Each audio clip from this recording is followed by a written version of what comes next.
Well, we will jump right into questions. And let's go to Doogie Wolfson from KSTP for the first question. Hey, Mark, appreciate you doing this. In your statement, you say we offer everything that is needed to be successful. Can you expound on that? And how does that fly in the face of Ben not having the money to pay players, to retain players like an Elijah Hawkins? Yeah. Good morning, Doogie. It's good to see you.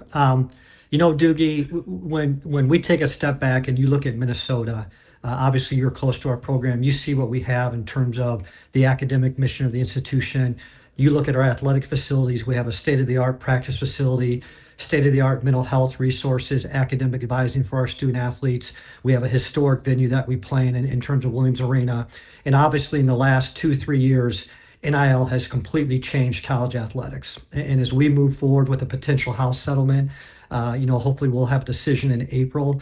As we move forward with the potential House settlement, we feel like from an institutional NIL revenue perspective that we will put our basketball program in a very good position.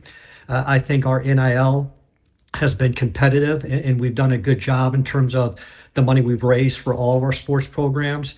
But Doogie, I'll add this. I feel that our collective Dingytown athletes does it the right way in terms of if a student athlete has an agreement with Dingytown athletes, that student athlete has been paid. I would venture to say we're one of a handful of collectives that can say that. So again, I think the narrative is we go to NIL right away and the challenges we have. Everybody's had challenges. I think almost every roster in the Big Ten lost up to 3 student athletes this past year due to NIL. Of course, Minnesota was one of those rosters too. And again, it's something that as we move forward, we feel like we'll be positioned to be in a much better spot as we move forward with NIL and the changing landscape of college athletics. All right, let's go to Andy Greeter, St. Paul Pioneer Press. Andy, go ahead. Hey, Mark, thanks for taking the time. I'm curious where the money is going to come from when it comes to revenue sharing. Just looking at the budget, 150 million in revenue, 152 million in expenses. Where does this money going to come from? Yeah, Andy, it's nice to see you, and thanks for taking time to join the call today. Andy, I can't tell you, President Cunningham, she arrived on our campus, back in July, coming from the University of Michigan, having spent 27 years at that institution. She fully understands the value of athletics and what it means and how it can work closely with the academic side of the institution. So we have conversations with her. Obviously, we have very clear expectations from our Board of Regents, from our president to run a balanced budget. So we've been making hard decisions within our athletics department in terms of some of the things we'll do as we move forward to help cover that cost of 20.5 million. But again, we feel very confident that we will be at that revenue share number. And quite honestly, when you're in the Big Ten, when you're in the SEC, the A4 conferences, you've got to be at that $20.5 million to compete at a high level. So we feel like we will get there. We feel confident about that and feel like we'll give our program the best chance to succeed academically and athletically and socially. Let's go over to Marcus Fuller with the Star Tribune. Thanks for taking the time, Mark. Just talking about specifically the portal. It opens March 24th, but I believe with the coaching change, the current roster can enter the portal as of now. How important is it for you to hire someone before that officially the portal opens and also to retain and talk to players? Yeah, Marcus, it's nice to see you. Marcus, that's a great question. You're exactly right. The transfer portal opens up on March 24th. If an institution makes a coaching change, I have the same understanding you do that the portal opens up immediately. Obviously, we have a very senior driven roster this past year, with the 10 seniors. So we obviously are in conversations with our current student athletes, keeping them updated. I actually I've talked to 2 of them. I have a call after this meeting actually with another student athlete. So again, our goal is to be in constant communication with them. In terms of the timing, Marcus, for the search, obviously we want to be very efficient and move quickly because of the transfer portal, because of the collective NIL, because of the institutional NIL. We want to have those conversations quickly. So we're trying to be very efficient in our goals to move quickly as possible. So those young men on that team right now who are returning next year have a chance to spend time with that coach and also have a chance to talk to them about institutional NIL and how our collective works. Let's go to Mike Rand with the Star Tribune. Mike. Hey, good morning, Mark. Thanks for taking my question. Hey, just wondering, you went through this process 4 years ago. You alluded to a lot of the changes in college basketball, NIL, everything like that. How does that change maybe the type of candidate you look for right now, or just, how does the landscape impact what kind of coach you might be looking for this time around versus 4 years ago? Yeah, thanks, Mike, for the question. It's good to see you. You know, Michael, as I just mentioned, you know, college athletics is going through transformational changes right now, and I think it's critically important that we can identify an individual who understands and embraces those challenges. You know, I think sometimes. You know, we make excuses, Mark Coyle included in that, and we're at a point now where we've got to figure out how to be competitive, how to compete at a high level in the Big Ten. It's incredibly hard, incredibly difficult. Our peers aren't slowing down, and we've got to figure out a way to catch up to them on that side of it. So, again, our ideal candidate will be somebody who has experience in this landscapes, understands the changing landscape, and as I mentioned earlier, when the judge issues her final ruling regarding the House settlement, you know, that's when things really start to pick up and we get more clarity and what it's going to look like as we move forward. So again, we want somebody who's on top of that. We want to make sure that we provide that coach with the resources they need to compete at a high level, because that is our expectation. Thank you, Mark. Let's go over to Dave Campbell at the Associated Press. Hey, Mark. I'm wondering how much, as you're going to be considering candidates, how important it will be to have someone who is really out, you know, so let's just say selling the program. Because I know you're concerned about attendance, and winning is important, but also just bringing sort of the program back to relevancy. Yeah, Dave, it's a great question, and you know, there's no doubt. You know, we need somebody who embraces Minnesota. You've heard me talk about this a lot. You know, doing it right in Minnesota matters. Promoting our institution, promoting our athletics program, promoting the many benefits we have, and we need somebody who's going to generate excitement. You know, at the end of the day, I'm a firm believer when you're winning games, people want to be a part of that. They come to those games, they support those games, and again, our job is to find somebody that can come in here, can understand and adjust to the changing landscape of college athletics, but at the same time, continue to build our program. The Williams Arena is completely different when there's huge crowds in there, and that electricity, that atmosphere that is created by our fans is so critically important. So again, that will be something we look at as we move forward with our new coach. Thank you, Mark. Let's go to Pierre from Fox 9. Pierre, go ahead. Hi, Mark. Thanks for taking the time. Question is kind of twofold. Why was now the right time to part ways with Ben, in your opinion? And in your statement, you said you believe this job to be a pretty desirable job. What is it about the job that you believe is desirable to somebody else coming into a situation that has been a little up and down at best over the last 4 years? Yeah, Pierre, thank you for the question. That's a great question. You know, with respect to the timing, we've had 4 years of work. And we could take a look at over those 4 years. And so I felt from a timing perspective, we had that 4 years. We had a good sample of what we looked like in non-conference, what we looked like in Big Ten play. And again, I just felt the timing was right now for a change, given some of the transformations we're going through as an industry in college athletics.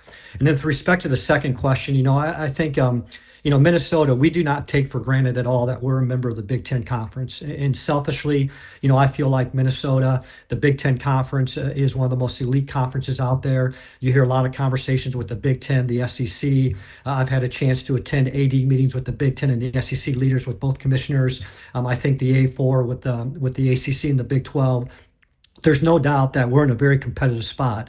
And I can tell you, when we made the announcement and the change in leadership with our basketball program, we've gotten calls from coaches who want to be a part of that. They understand the value of the Big Ten. They understand the value of Minnesota, what it means. Our media contracts are phenomenal in terms of the exposure we get and the exposure we can provide to student athletes, as many of them have dreams to compete at the next level. So again, we feel like we're in a very, very good spot. And to the last point of your question, it's been frustrating, quite honestly, that we have not had more success in basketball. I had a chance to work at Kentucky. I had a chance to work at Syracuse. When I was the AD at Boise State, we went to a couple NCAA tournaments, and that's addicting. You want to get back to that experience, and so that's why this is such a critical hire for our department as we move forward. Is how can we find somebody that can get us back to the NCAA tournament? We have 38 opportunities to get to the NCAA tournament. There's 37 at-large spots. There's the one AQ spot for the Big Ten conferences if you win the conference tournament. So there are 38 ways we can get to the NCAA tournament, and in my heart, there's no doubt Minnesota can be one of those 38 teams every year to get in the NCAA tournament. Let's go over to Mike Grimm. Mike, go ahead.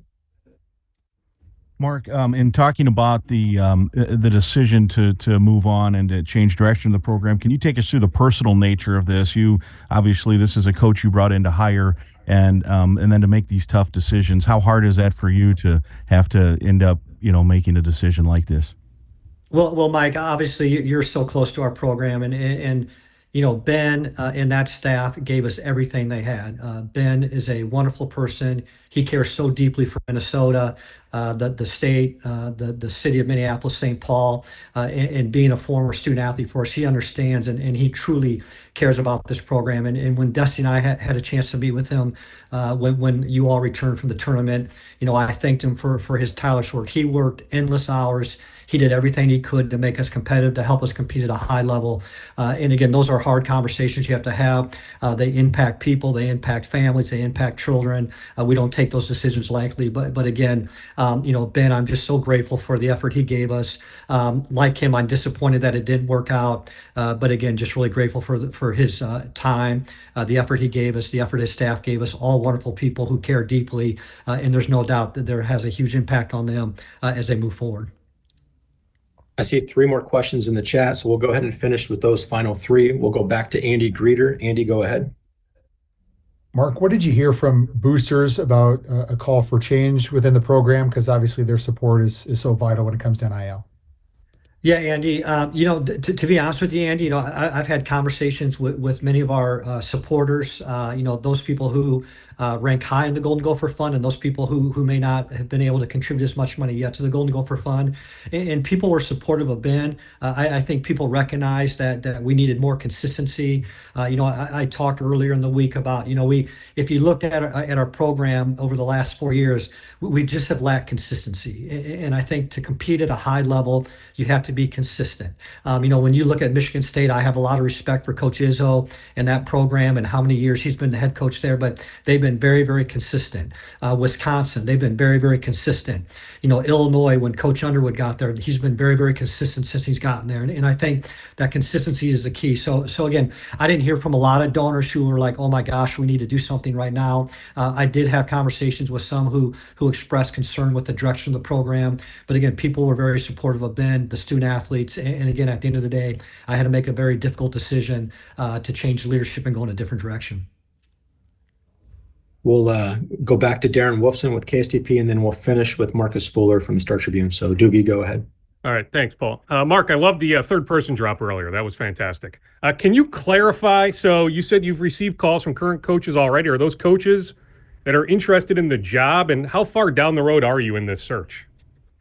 Yeah, well, Doogie, thanks. Obviously, I've got great people back on campus right now. Julie Manning, Dusty Clements, Paul, and others. Jeremiah Carter, Kevin Gomer, Tricia Butke, et cetera. Peyton Owens. I've got great colleagues who I work with, and I've been able to. Obviously, I'm here in Indianapolis with Selection Week, but I'm able to visit with coaches. I've been working closely with my staff back there.